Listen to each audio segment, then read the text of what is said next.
My brother dragged me across his wedding reception to meet his fiancée's multimillionaire father, smirking like he was about to show off an old family joke.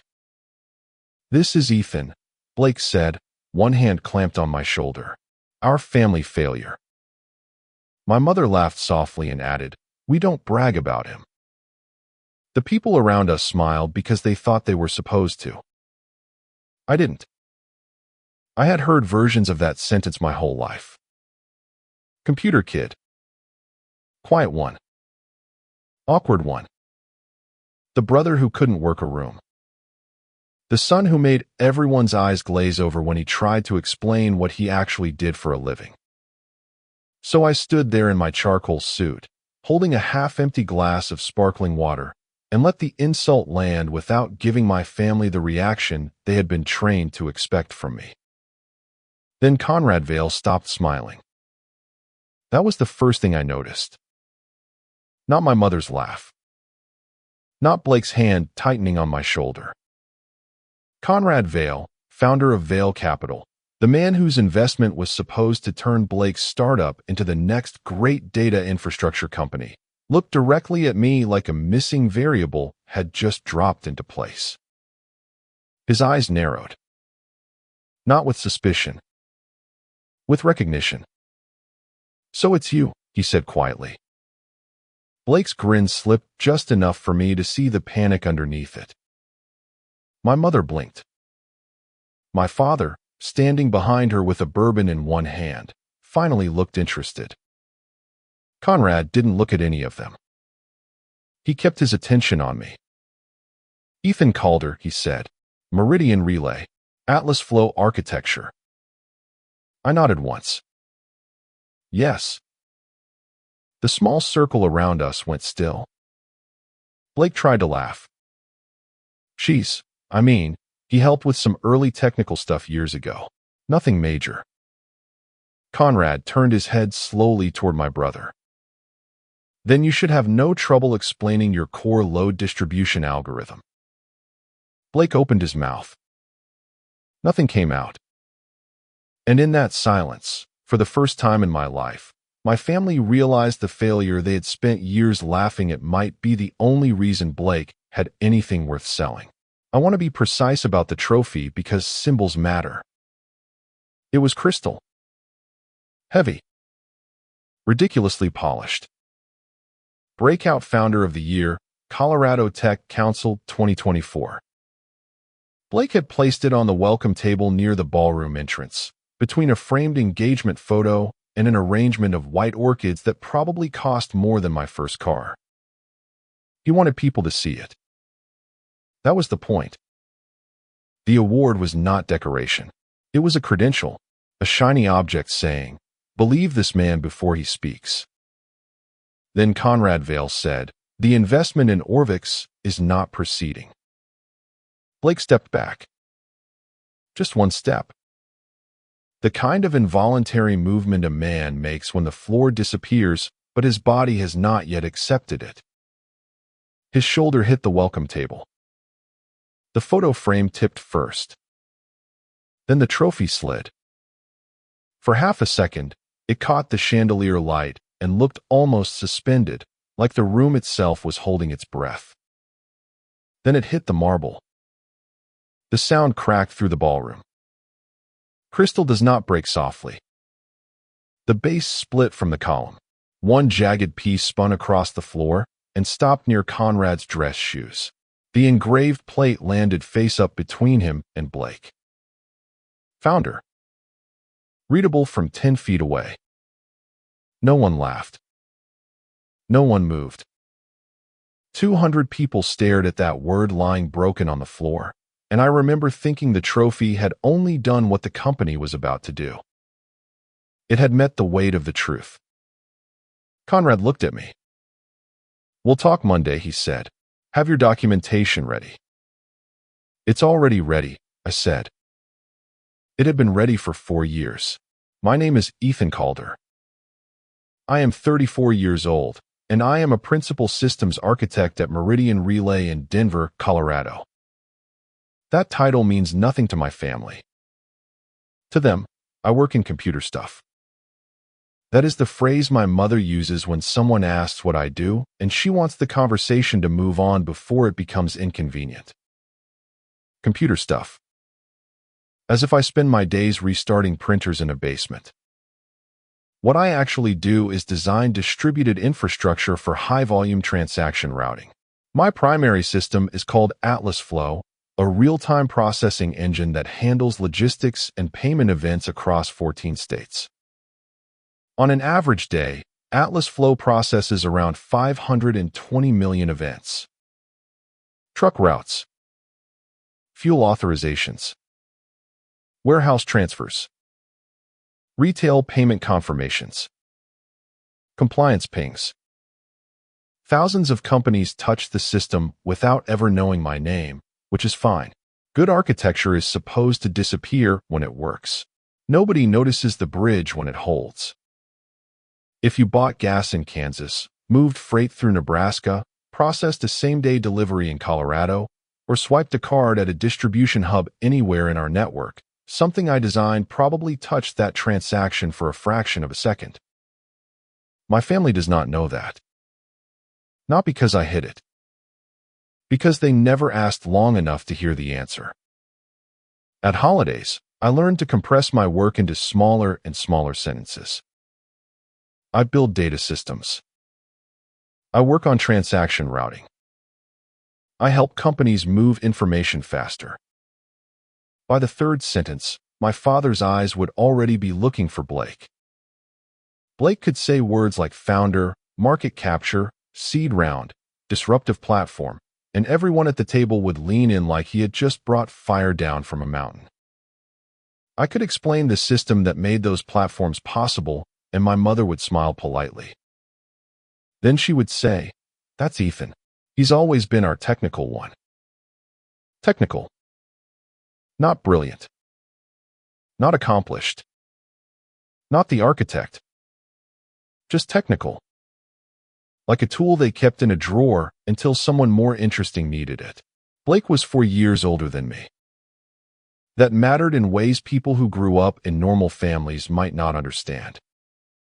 He got to define the room before I was old enough to know there was a room.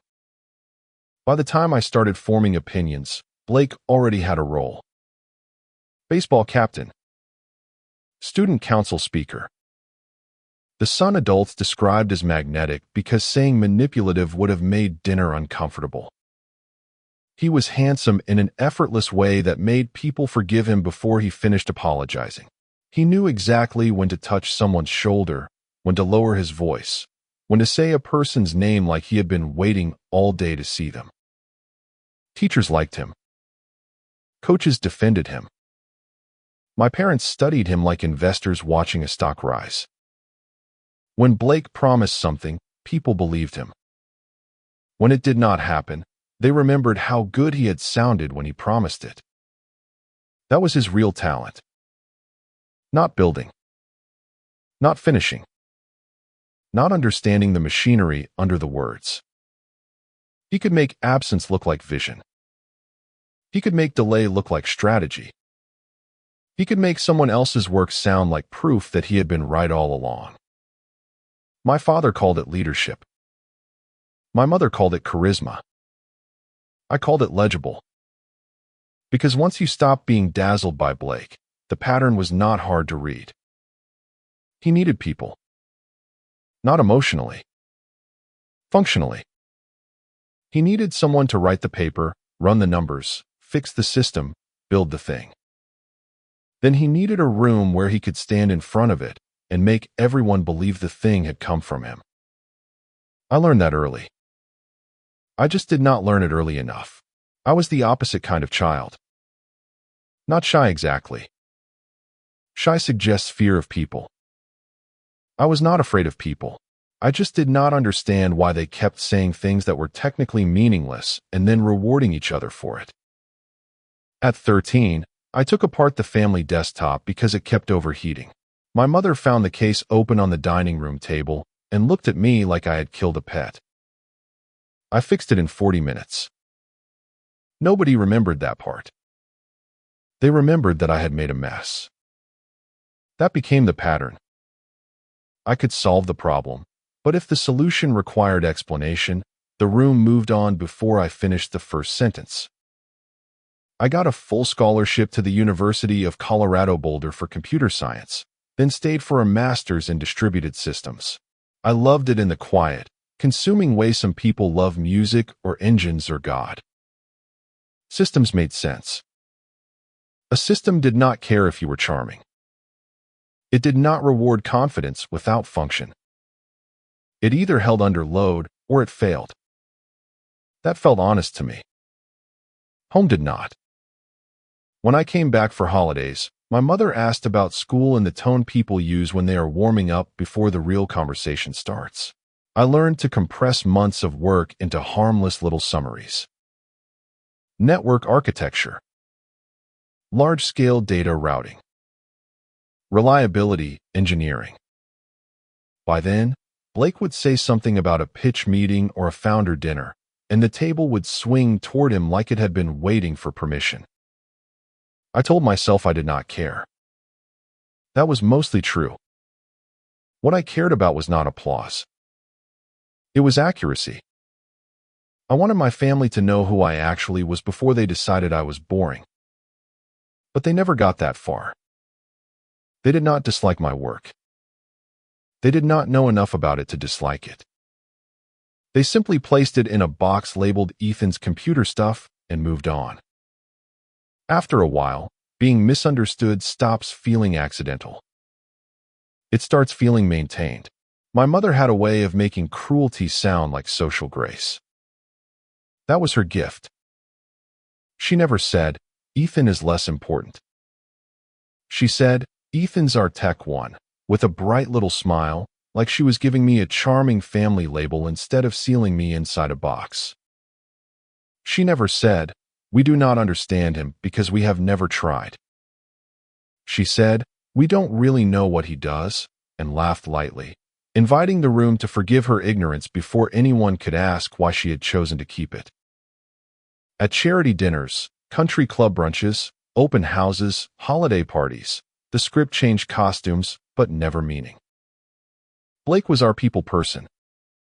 Blake has such a gift for leadership. Blake can walk into any room and make friends. Then, if someone remembered I existed, my mother would turn toward me with theatrical affection. "And Ethan is brilliant with computers." Brilliant should have felt like praise. It did not. Not the way she said it. She said it like you would describe a cousin who does magic tricks at Thanksgiving. Useful. Odd. Best in small doses. The worst version came when someone asked why they did not talk about me more. Marlene always looked almost embarrassed for me. "Well," she would say, touching her necklace, "we don't brag about him. Ethan's never liked attention." That sentence did work. It made my invisibility sound like my preference. It made their dismissal look like respect. And because she said it warmly, people accepted it. I accepted it too, for longer than I like admitting.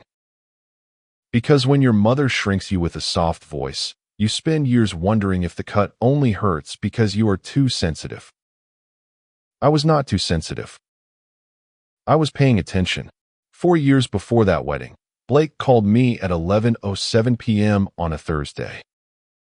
I remember the time because I was in the middle of a deployment review for Atlas Flow, and times matter during deployment reviews. We were pushing a latency optimization to the Mountain West cluster. I had 3 monitors open, a terminal window full of logs, a cold cup of coffee near my elbow, and exactly 0 emotional bandwidth for whatever my brother wanted. I answered anyway. Because he was Blake. Because he was my brother. Because some habits are older than self-respect. "I need a favor," he said. No greeting. No apology for the hour. Just need, delivered with the confidence of someone who had never questioned whether other people existed to absorb his emergencies. "What kind of favor?" "I'm building something," he said. "A data infrastructure startup. Orvix." I closed my eyes. Blake had been building something for most of his adult life. What that usually meant was he had bought a domain name, leased an office too early, made friends with a photographer, and convinced 3 people in quarter zips to call him visionary. "This one is different," he said before I asked. That was how I knew it was not. He had been telling investors for 3 months that Orvix had a working product. It did not. What he had was a pitch deck, a spreadsheet, a logo, and office space with glass walls. "I need a demo," he said. "Something real. Something I can show." "When?" "Friday." "Tomorrow." "No, the meeting got pushed. I've got 3 weeks." He said 3 weeks like it was generous. Like real architecture could be assembled between errands if the person doing it was sufficiently uninteresting. "Blake," I said, "you told investors you had a product." "I told them we were close." "That is not the same thing." "It's close enough if the demo works." There it was. The whole Blake Calder operating system. Say the future out loud. Find someone else to build enough of it before anyone checks. "Just make the demo work," he said. "I'll handle the rest." I should have said no. I know that.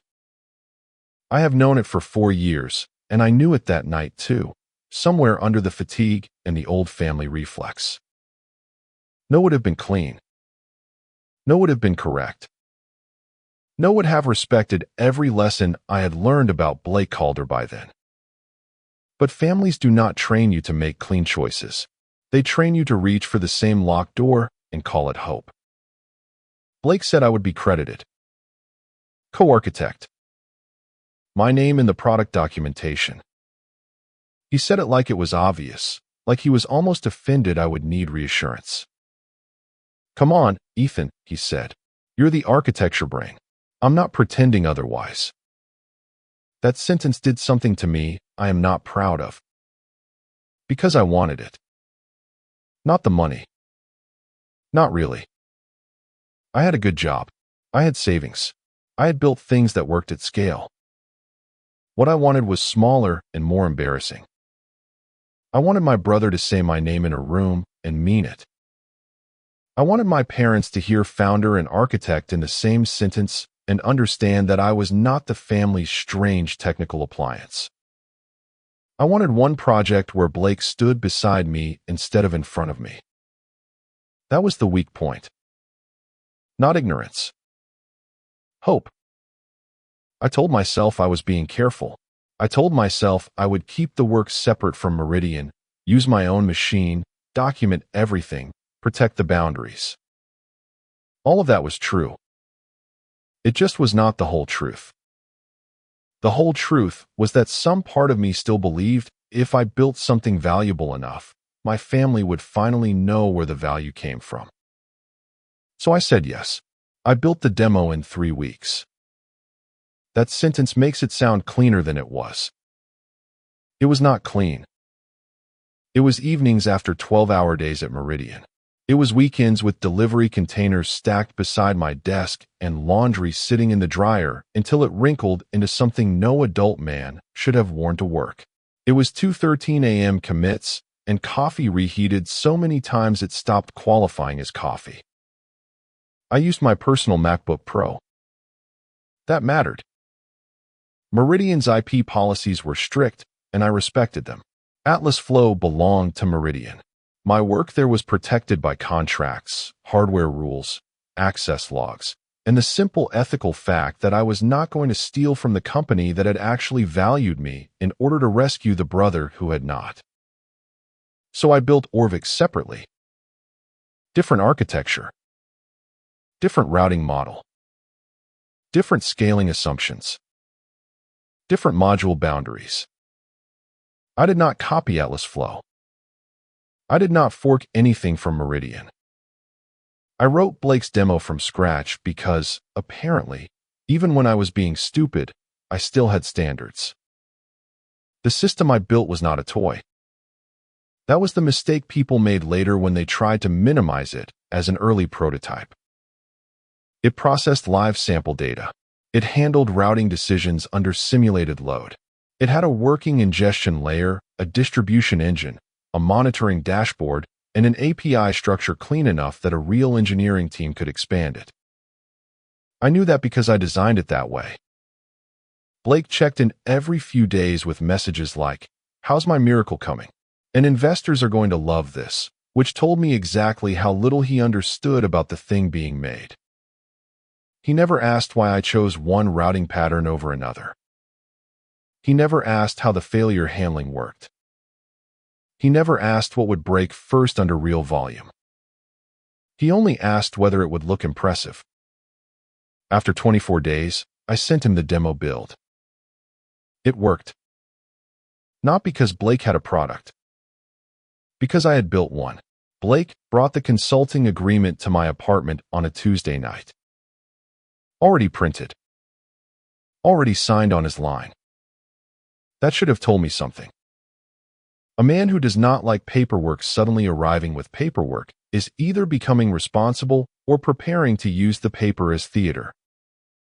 Blake was not becoming responsible. The agreement was 2 pages long. $15,000 payable upon completion of the demo build. Co-architect credit in the initial product documentation. Limited consulting scope. No language assigning intellectual property to Orvix. I read that part twice. Then a third time. Blake stood in my kitchen, scrolling on his phone while I reviewed the document, like the details bored him even when they were supposed to protect both of us. "You always read everything like it's going to explode," he said. "Sometimes things explode because nobody read them." He laughed. Not because it was funny. Because Blake had always treated caution like a social defect. I signed. Ethan Calder. My signature was smaller than his, more controlled, less interested in being seen from across a room. He took his copy, folded it once, and slid it into his coat pocket. I kept the original. That mattered too. I put it in a black folder under old tax returns, apartment leases, and insurance documents in the bottom drawer of my desk. At the time, I told myself I was just being careful. Really, I was leaving a trail for the version of me who already knew this was going to hurt. The demo worked. The paper stayed quiet. For a while, the investors loved the demo. Of course they did. It did what Blake had been promising for 3 months without understanding what any of those promises required. It moved data cleanly. It handled simulated volume without falling over. It made decisions fast enough to look inevitable. Blake called me after the meeting from what sounded like a rooftop bar. "They were blown away," he said. "You should have seen their faces." I waited for the rest. Credit. Payment. Something that sounded like acknowledgement. Instead, he said, "This is huge for us." Us. That was the first warning. A week later, Orvix closed its first funding round.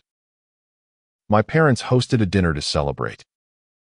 Blake sat at the center of the table, telling the story of the company like he had wrestled it into existence with nothing but vision and sleepless nights. My father asked questions about market size. My mother touched Blake's arm and said, "We always knew you were built for this." No one asked what I had done. Blake did not mention me. After dinner, he pulled me aside near the garage and handed me a check for $2,000. "Cash flow is tight until the next tranche clears," he said. "You get it." I looked at the check. The agreement said $15,000.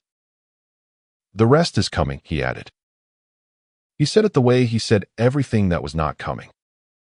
Smooth. Warm. Already leaving. The co-architect credit never appeared. Not in the first investor deck. Not in the product notes. Not on the internal architecture page he briefly shared with me before cutting off access. For 14 months, I told myself there were practical explanations. Startup chaos. Bad process. Maybe the documentation would be updated later. Then a colleague at Meridian sent me a link with one sentence. This looks weirdly familiar. It was Orvix's public product page. Core pipeline overview. Module structure. Routing logic. API variable names. My variable names. Some altered just enough to look renamed. One not altered at all. I sat at my desk and felt something go cold in my chest. Not shock. Recognition. Blake had not expanded my demo. He had shipped it. Renamed it. Recolored the dashboard. Wrapped his founder story around it like packaging. Then he stood in rooms and called it innovation. I opened the bottom drawer of my desk and pulled out the black folder. The consulting agreement was still there. Quiet. Signed. Waiting. The first thing I checked was the repository. That is what technical people do when marketing language starts smelling like theft. Orvix had a public-facing GitHub repository because Blake had always cared more about looking transparent than being careful. Most of it was scrubbed enough for customers and investors. Clean README. Polished diagrams. The kind of documentation written to make a company look more mature than it was. But the commit history was still there. I sat in my apartment at 1:18 a.m., the product page open on one monitor and the repo on the other, and started pulling the logs. 52 commits. 24 days. Every single one authored by E. Calder. My name. My machine metadata. My timestamps. My work. I remember laughing once. Not because it was funny. Because there is a point where disrespect becomes technically embarrassing. Blake had stolen the architecture, renamed the modules, changed colors on the dashboard, and wrapped the whole thing in founder language. But he had not even known enough to remove the authorship trail. That was the difference between performing competence and having it. He knew how to stand in front of a system. He did not know how systems remembered. I exported the commit log as a PDF. Then I opened the consulting agreement from the black folder and placed it beside my laptop. Signature. Scope. Payment. Co-architect credit. No IP transfer clause. I wrote a comparison document line by line. Original demo structure against Orvix product documentation. Routing layer. Distribution engine. Monitoring hooks. API variable names. Failure handling. Load simulation logic. The match was not close. It was architectural identity with a different coat of paint. By 3:04 a.m., I had the first version of the evidence package. I put it in a new folder. Steel gray. Not black. The black folder was what Blake had signed. The gray folder was what he had done. I did not call Blake that night. I did not call my parents. I did not send a furious email with screenshots attached and a subject line that would have made me feel powerful for 7 minutes and stupid for the next 4 years. That was not discipline yet. At first, it was shock wearing discipline's clothes. I sat with the evidence spread across my desk until sunrise. The consulting agreement. The commit logs. The product documentation. The architectural comparison. Every piece said the same thing in a different language. Mine. Mine. Mine. By morning, the anger had cooled into something more useful. A record. I photographed the consulting agreement again, both pages, in better light. I exported the full commit history. I saved the repository captures with timestamps. I wrote a cleaner comparison document, line by line, module by module, decision by decision. No adjectives. No insults. No emotional language. Just architecture. Just ownership. Just proof. Then I printed everything and put it into the steel gray folder. The folder went into the bottom drawer beside the black one. For a while, I thought that was cowardice. Not suing. Not confronting. Not forcing the room to hear me immediately. But the truth was, I knew my family. If I confronted Blake in private, he would turn it into a misunderstanding. If I told my parents, they would ask why I was trying to ruin his momentum. If I went public without the right context, I would become the bitter technical brother who could not stand seeing Blake succeed. So I waited. Not because I was afraid. Because some truths do not need to be louder. They need to be placed in the correct room, in front of the correct people, at the exact moment the lie depends on everyone still clapping. 3 weeks before Blake's wedding, a LinkedIn message arrived from a woman named Dr. Layla Rao. Senior Technical Analyst. Vail Capital. PhD in Computer Science from Carnegie Mellon. 12 years conducting technical due diligence on companies that wanted other people's money badly enough to let strangers examine the machinery under their promises. Her message was 7 sentences long. No warmth. No wasted language. Mr. Calder, during an ongoing review of a portfolio candidate, our team identified architectural patterns in their core data pipeline that closely resemble your published work on Atlas Flow at Meridian Relay. I read that sentence twice. Then the next one. The candidate has been unable to provide satisfactory documentation of independent development. My apartment was quiet except for the refrigerator humming and the low traffic noise outside. I was sitting at my desk with a late dinner I had forgotten to eat, still in the container, going cold beside my keyboard. I knew who the portfolio candidate was before she named it. She did not name it. She did not have to. Dr. Rao referenced my 2022 Systems Conference talk, 2 internal architecture papers Meridian had cleared for publication, and a panel I had done on fault-tolerant routing models. She had done her homework. That was the first thing that made me sit straighter. Not because she was suspicious. Because she was competent. Competence has a smell when you have spent enough years around people pretending. Her final line said, "Would you be available this week for a confidential technical discussion regarding timeline, provenance, and authorship?" I sat there for maybe 30 seconds. Then I opened the bottom drawer. Black folder. Steel gray folder. For years of paper waiting in the dark. I took both out and set them on the desk. Consulting agreement. Commit logs. Architectural comparison. Screenshots. The 11:07 p.m. text from Blake that said, "Just make the demo work. I'll handle the rest." For 4 years, I had wondered if waiting made me weak. That night, for the first time, it felt like timing. I replied to Dr. Rao and told her I was available Thursday morning. Then I ate the cold dinner standing over the sink, because my hands were too steady to pretend this was ordinary. The call lasted 47 minutes. I know because I checked the timestamp afterward.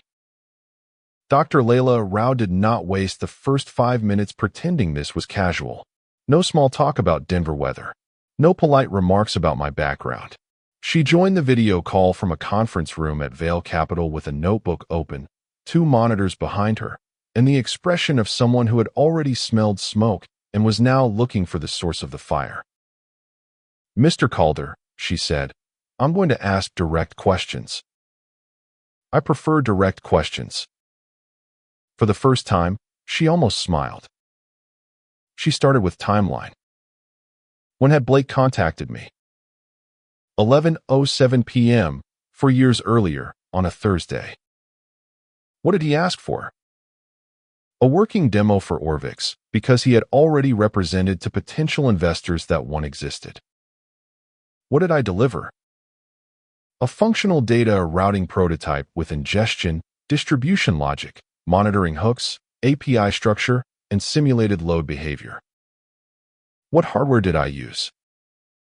My personal MacBook Pro. Any Meridian equipment? No. Any Meridian code? No. Any Atlas Flow proprietary material? No. She moved faster after that. Architecture decisions. Why I chose the routing model I chose. Why I separated ingestion from distribution. How the retry logic handled temporary failure states. What broke first under high-volume simulation. Where the monitoring layer sat in relation to the core pipeline. She asked 3 questions about the load distribution algorithm that were so specific I understood immediately why Blake had failed due diligence. They were not hard questions if you built the system. They were impossible questions if all you had ever done was say the system worked. I answered without notes. Not because I had memorized a script. Because I was describing decisions I had made alone at 2 in the morning with coffee going cold beside my keyboard. Then she asked, the commit logs show E. Calder as author. Is that you? Yes. Did anyone from Orvix materially alter the core architecture after your delivery? Not in any way that changes authorship or origin. They renamed modules and adjusted presentation. The underlying structure is mine. And was intellectual property from this consulting engagement assigned to Orvix? No. You're certain? I checked before I signed. There is payment language. There is credit language. There is consulting scope. There is no IP transfer clause. She looked down and wrote something. Why didn't you pursue this earlier?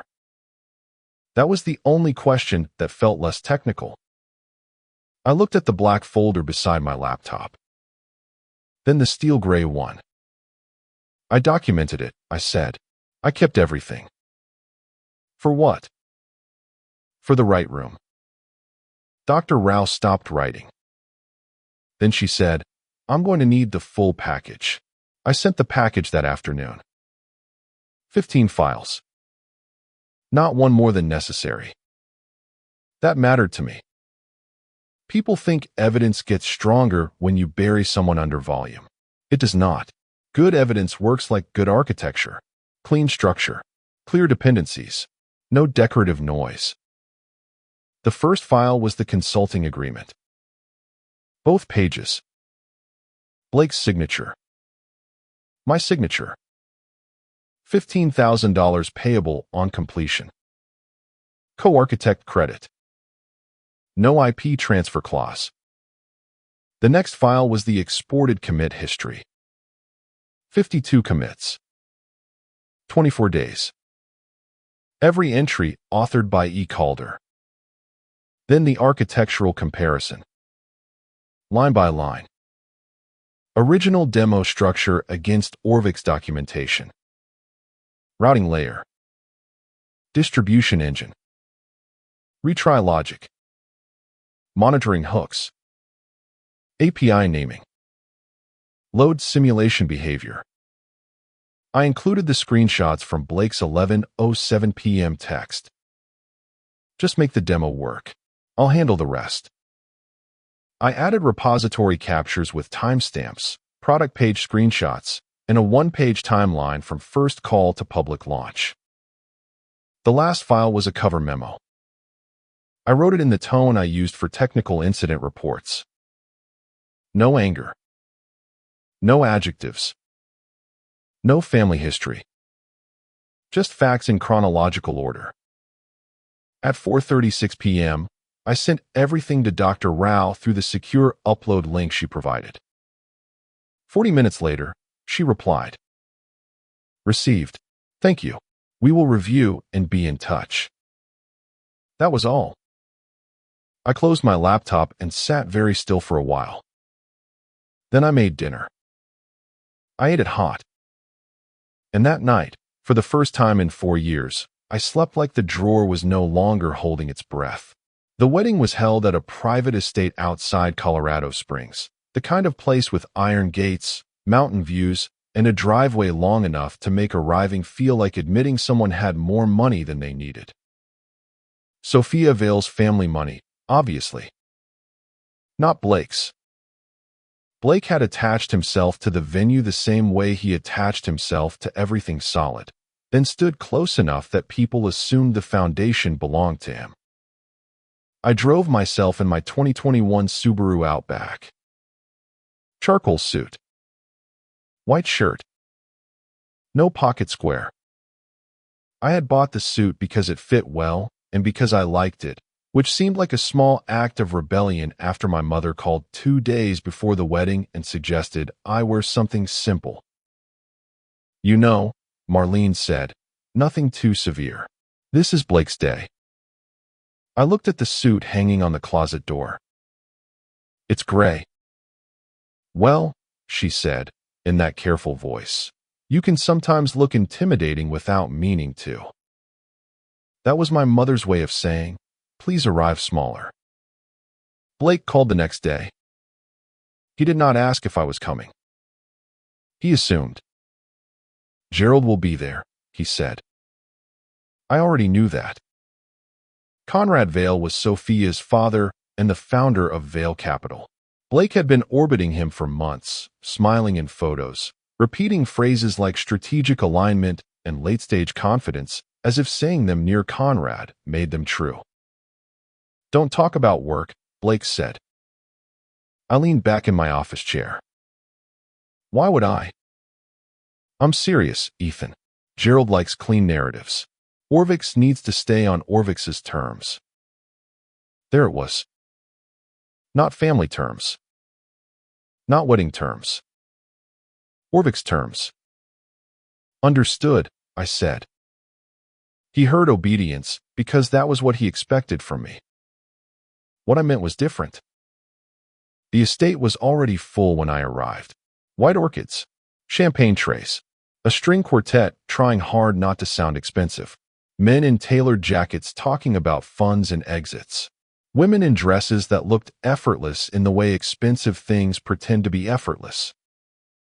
At the entrance, the welcome table held a framed engagement photo, a guest book, and Blake's Crystal Award placed exactly where no one could miss it. Breakout Founder of the Year. Of course, he had brought it to his own wedding. I looked at the word founder, then walked inside. I found my name on the seating chart under table 11. Of course. Near the side exit. Behind a stone column. Beside a potted olive tree large enough to hide half the table if you stood at the wrong angle. It was not an accident. Families like mine rarely did obvious cruelty when elegant logistics could do the work for them. Table 11 was where you placed people you needed technically present but socially minimized. Distant cousins. Single co-workers. An uncle nobody trusted near the microphone. Me. I sat down, set my glass of water beside the folded linen napkin, and looked across the reception lawn toward the head tables near the terrace. Blake was everywhere. Laughing with investors. Touching elbows. Letting people clap his shoulder while the mountain light made him look like the kind of man magazines describe as self-made, because nobody checks who poured the foundation. Cocktail hour had the familiar texture of every family event I had ever attended. People I had known since childhood saw me, smiled, said, "Ethan, wow, it's been a while," and then moved away at the exact speed of people who had satisfied the obligation. My mother appeared in intervals. 3 minutes at a time. She touched my sleeve, asked if I had eaten, told me I looked very serious, then scanned the room over my shoulder for someone more useful. My father gave me a one-armed hug and said, "Good to see you, son," in the tone of a man greeting a colleague whose name he almost remembered. Then he talked about traffic on I-25 until a developer he knew walked by and rescued him. I did not chase anyone. I had spent too many years trying to make people linger in conversations they had already left. So I sat at table 11 and watched the room function exactly as designed. Blake at the center. Me near the exit. The difference was, this time, I knew where the load-bearing lies were. Blake found me 40 minutes into cocktail hour. I saw him coming before he reached me. Champagne in one hand. Smile already arranged. The walk of a man who believed every room had been built with him in mind. "There you are," he said, like I had been hiding instead of sitting exactly where the seating chart put me. "I've been here. Come on, I want you to meet Conrad." He put his hand on my shoulder. Not affection. Placement. Blake had always done that when he wanted a room to understand the hierarchy before anyone spoke. His hand on me said, "This one is with me, but under me." I stood because refusing would have made the moment about manners, and I had no interest in giving my family a smaller story to hide inside. He walked me across the lawn toward a cluster near the terrace. Conrad Vale stood at the center of it without needing to perform center. Tall, silver-haired, dark suit, listening more than speaking. Sophia was beside him, laughing with two older women in diamonds. My father hovered close enough to look included. My mother saw us coming and adjusted her posture like a photographer had just lifted a camera. "Conrad," Blake said, all warmth and polish. "This is my younger brother, Ethan." Then he kept talking before Conrad could respond. "He's an IT. Quiet one in the family. Always been more of the computer guy. Small boxes. Stacked fast." That was Blake's method. Define me quickly enough, and maybe the room would not look closer. Conrad extended his hand anyway. "Ethan." "Mr. Vale." "Conrad, please." His grip was firm and brief. His eyes stayed on my face half a second longer than politeness required. Someone to my left, one of Sophia's uncles maybe, asked, "So what do you do, Ethan?" I opened my mouth. My mother arrived exactly on schedule. "Tech support, I think," Marlene said, smiling like she was helping. "Something with systems. We never really understand it." A few people chuckled. Blake laughed too loudly. I closed my mouth. Not because I had nothing to say. Because I had learned long ago that some traps work better when you let the person setting them finish the job. Blake heard the chuckle and mistook it for permission. That was always his problem. A room gave him half an inch, and he treated it like ownership. "Don't let him scare you with systems talk," Blake said, squeezing my shoulder once before letting go. "Ethan's always been brilliant in the way that makes dinner conversations die." My father gave a polite little laugh. My mother tilted her head with that soft, practiced sympathy she used when she wanted cruelty to look affectionate. "He's very smart," she said, "just not really a people person." I stood there with my hands relaxed at my sides. Neutral face. Straight back. Weight even. There is a physical discipline to not reacting when your family performs you incorrectly in public. You learn where to put your jaw. You learn how not to blink too fast. You learn that if you give them pain, they will call it proof. Blake smiled at Conrad. "This is our family failure," he said. Light tone. Wedding joke. A little self-deprecating family humor with me as the object on the table. Except he was not self-deprecating. He was spending my dignity for charm. A few people around us made the kind of uncertain sound people make when they do not know whether something is cruel or just intimate. My mother saved them the trouble. "Oh, Blake," she said, laughing softly. Then she looked at Conrad. "We don't brag about Ethan." There it was. The sentence I had heard in 20 different rooms wearing 20 different outfits. I felt it land. Not like a knife anymore. More like an old bruise being pressed by someone who still thought it could make me flinch. I did not flinch. I looked at Conrad Vale instead, and saw that he was not laughing. Conrad Vale's face changed in a way only a few people noticed at first. Not dramatically. Men like Conrad did not build capital firms by giving the room easy access to their reactions. It was smaller than that. His smile disappeared. His attention sharpened. He looked at me the way engineers look at an error message that suddenly explains the entire outage. "So it's you," he said quietly. Blake's laugh stopped halfway through becoming another joke. My mother blinked. "What?" she said. Conrad ignored her. "Ethan Calder," he said. "Meridian Relay." I nodded once. "Yes." "Atlas Flow Architecture." "Yes." The circle around us tightened without anyone moving.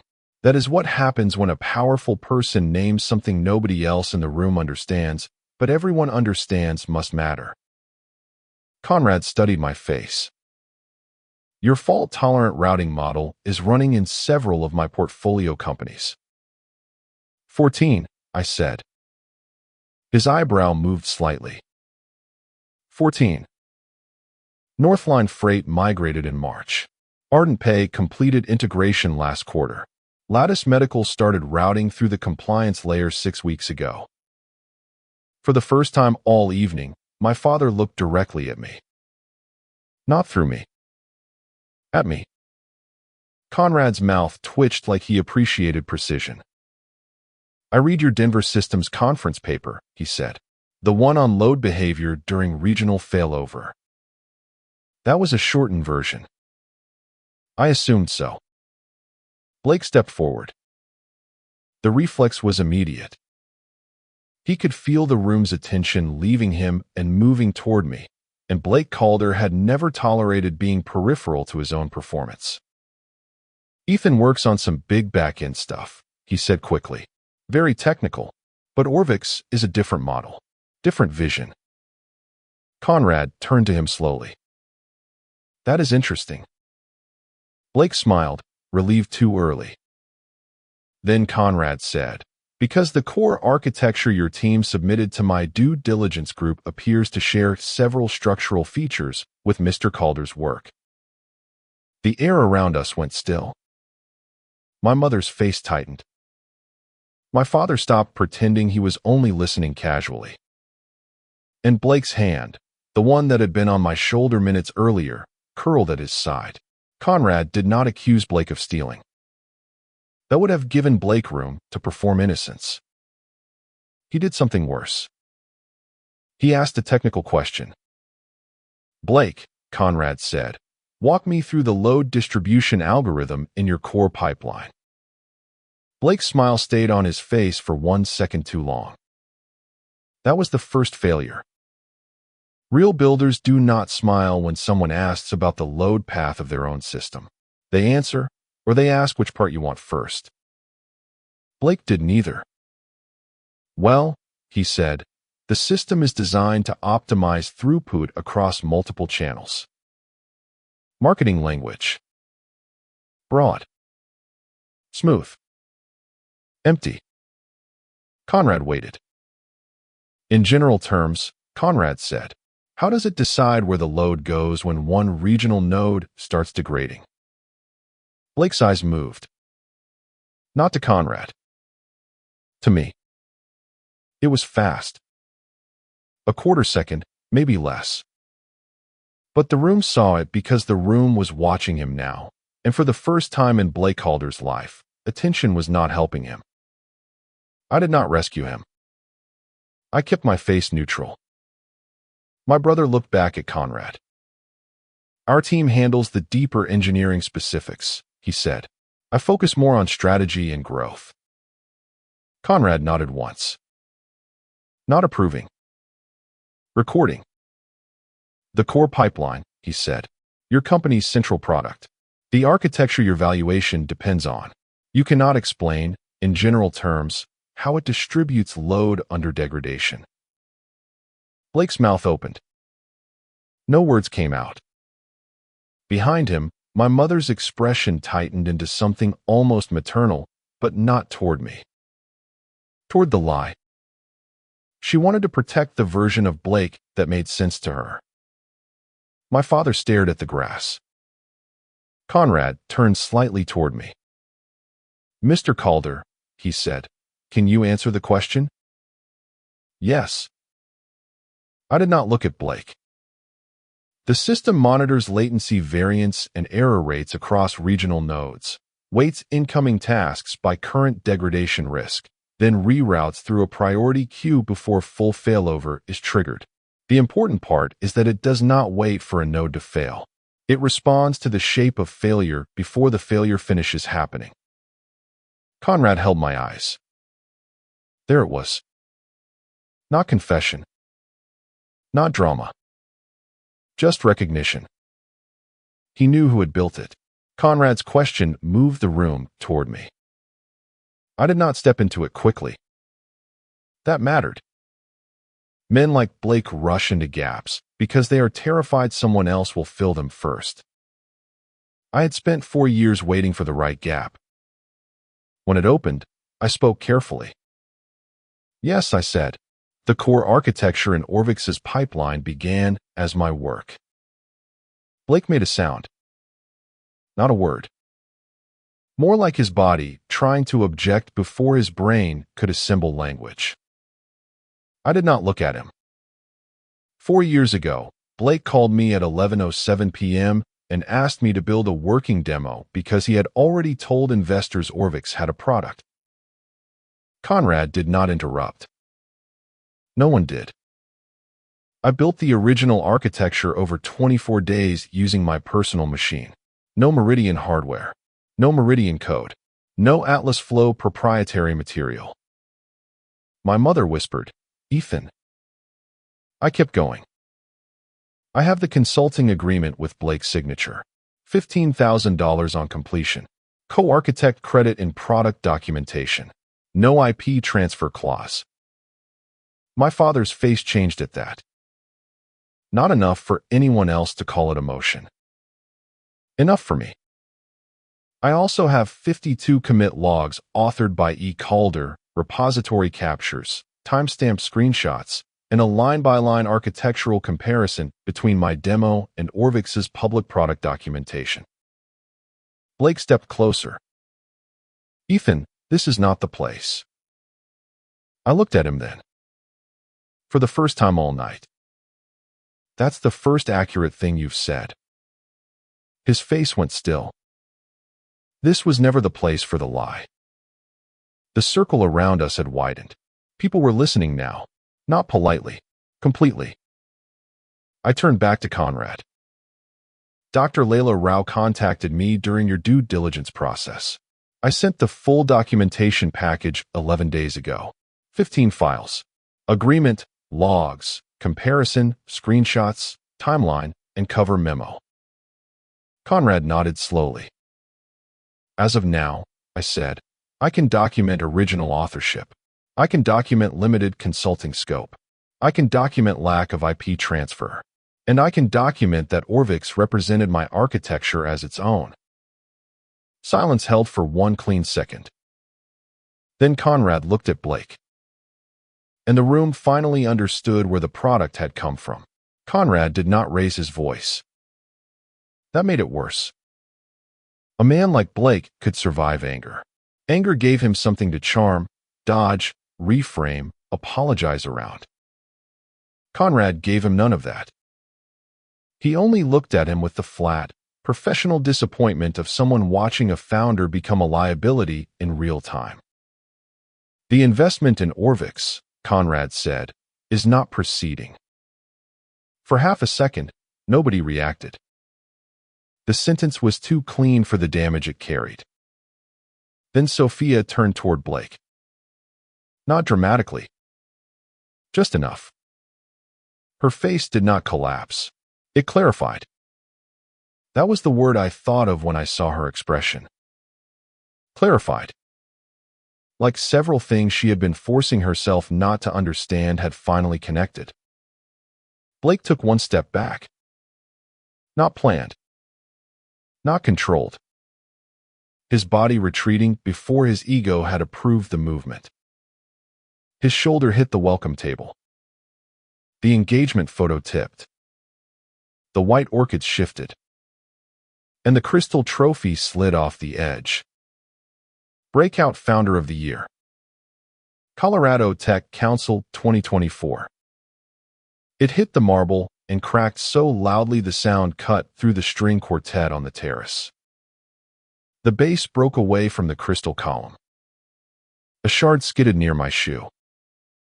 The engraved plate spun once, then stopped face up in the gap between Blake and Conrad. Founder. Readable. Bright. Broken. Nobody moved to pick it up. Not Blake. Not my mother. Not my father. For years, my family had needed Blake to be the kind of man that Trophy claimed he was. Visionary. Builder. Founder. The proof that charm and confidence were the same thing as substance. Now the word was lying on the floor between the man who had funded him and the brother whose work he had taken. Conrad looked back at me. Monday, he said, have your documentation ready. It's ready now, I said. His eyes held mine for 1 second. Then he nodded. Behind him, Blake stared at the broken trophy like it had betrayed him. It had not. It had only told the truth first. 9 days after the wedding, Vail Capital officially terminated the Orvix investment. I know the exact date because Dr. Layla Rao emailed me at 8:42 on a Thursday morning. Her message was brief. Professional. The kind of email that does not need emotional weight because the subject line already carries it. Follow-up regarding documentation package and investment review. She thanked me for the materials I had provided, confirmed that Vail Capital had completed its internal technical review, and stated that the proposed investment in Orvix data would not proceed. Then came the sentence that mattered more. The matter has been referred to our legal team at Hartwell and Stern for further review. I read it once.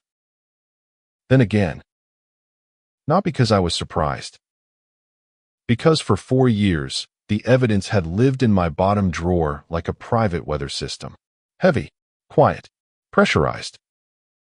Now it had moved into the world. Not as my anger. Not as my accusation. As a file number. As a legal review. As a problem Blake could no longer smile through. Dr. Rao attached a secure upload receipt showing all 15 files had been archived. Agreement. Commit logs.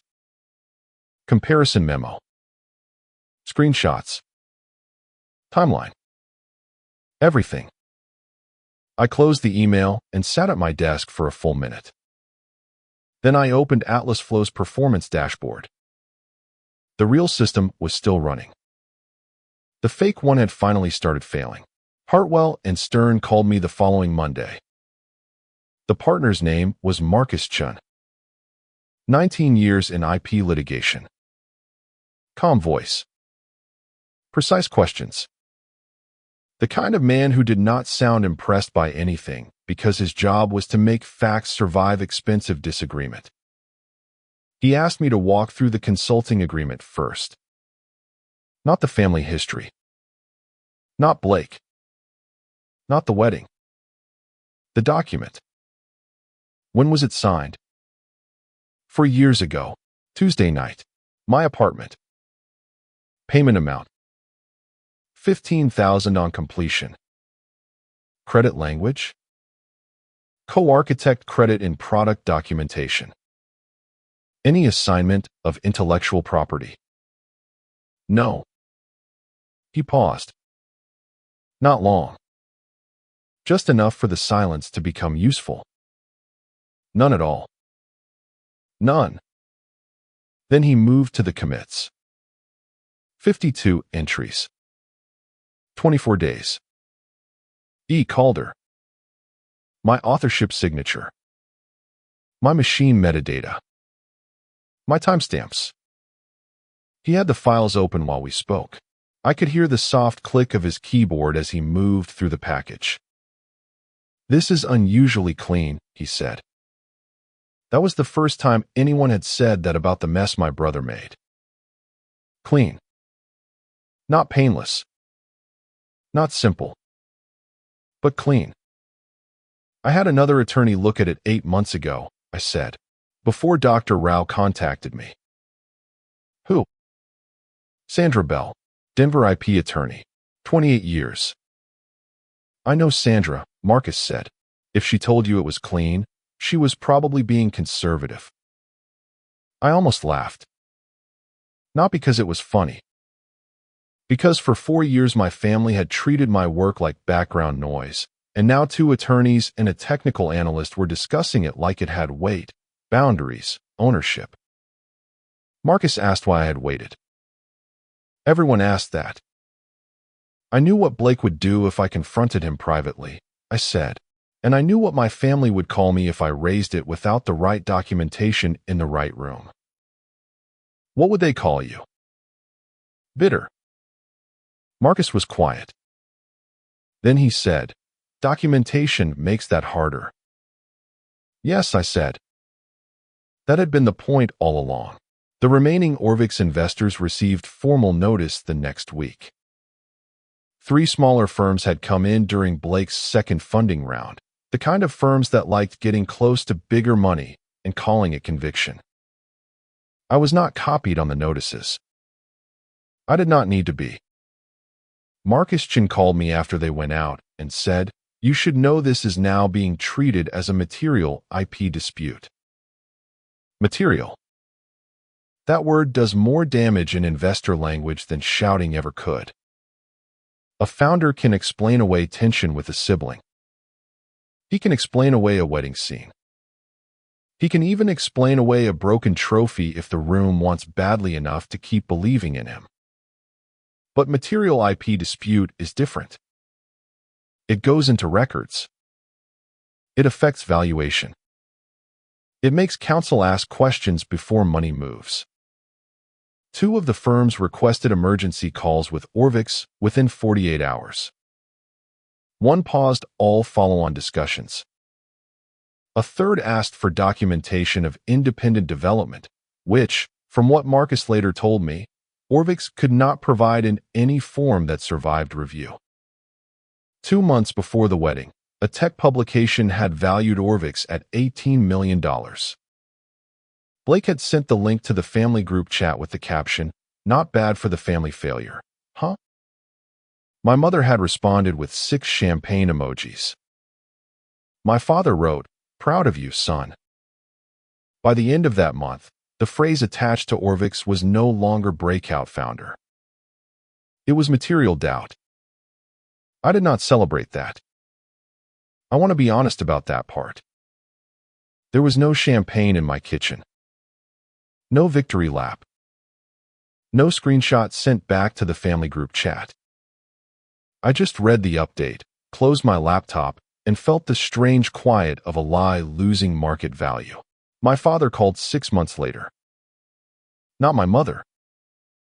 Howard. That surprised me more than it should have. By then, the Orvix story had become public in the careful way business failures become public. No screaming headline. No family drama angle. Just a short article in a Colorado business journal about stalled funding, disputed intellectual property, investor withdrawal, and leadership questions surrounding Orvix data. Blake was not quoted. Neither was I. The article included one sentence that made me sit back in my chair. Orvix's core product is currently under review following claims of prior authorship and disputed ownership. Prior authorship. Disputed ownership. For years of being minimized, converted into 6 quiet words a lawyer would approve. My father called the next evening. I let it ring twice before answering. Ethan. Dad. He cleared his throat. For a moment, all I heard was the faint sound of traffic behind him, probably driving back from Cherry Creek, probably alone. Howard liked difficult conversations inside moving cars. It gave him an excuse to end them. I saw the article, he said. I assumed. Another pause. Then, did you know? I leaned back from my desk. Know what? That it would go this far. There it was. Not did Blake steal from you. Not why didn't we listen. Not I'm sorry we called you a failure in front of the man reviewing your brother's company. Did you know the consequences would become inconvenient? I knew what I built, I said, and I knew what Blake did with it. That's not what I asked. It's the only answer that matters. He was quiet long enough that I wondered if the call had dropped. Then he said, "You let it happen at the wedding." No, I said. Blake brought the lie to the wedding. I only stopped carrying it for him. My father exhaled. Softly. Like the truth had become a weight he did not know where to put. The strangest part of the aftermath was how normal my life became. Not immediately. Not cleanly. But steadily. I still woke up early. Still made coffee too strong. Still drove to Meridian Relay before traffic got stupid on I-25. Still sat in architecture reviews where nobody cared who my brother was, what my mother said, or whether a crystal trophy had shattered on marble outside Colorado Springs. They cared whether the system held. That was the thing I loved about real work. It did not flatter you. It did not protect your ego. It did not call you brilliant because you smiled correctly beside the right investor. It either worked under pressure or it failed. Atlas Flow was handling 537 million events a day by then. 3 more states were scheduled for expansion in Q2. I had 8 direct reports, 2 open requisitions, and a conference presentation in Seattle on regional failover behavior that required me to cut 30 minutes of material down to 12 without making the whole thing useless. That became my problem again. A real problem. A clean problem. One afternoon, a junior engineer named Priya stayed after a review and asked how I had known the Western routing layer would degrade before the alert threshold triggered. I pulled up the dashboard and showed her the pattern. Not because I needed applause. Because that was how work survived. You built it. You understood it. Then you taught someone else how not to break it. At home, my bottom drawer was empty. The black folder was with Marcus Chun. The steel gray folder was with Hartwell and Stern. The copies were archived where they needed to be. For years, that drawer had held the part of my life my family refused to see. Now it held nothing but a spare phone charger, an old passport, and a receipt I kept meaning to throw away. Just a drawer. That mattered more than I expected. Blake never apologized. My mother never called back to say she understood. My father sent one text 6 weeks after our conversation. I hope you're doing well. I did not answer. Not because I was angry. Because some messages are not bridges. They are requests to reopen roads you survived closing. The family failure went back to work. The system held. And this time, everyone knew who built it.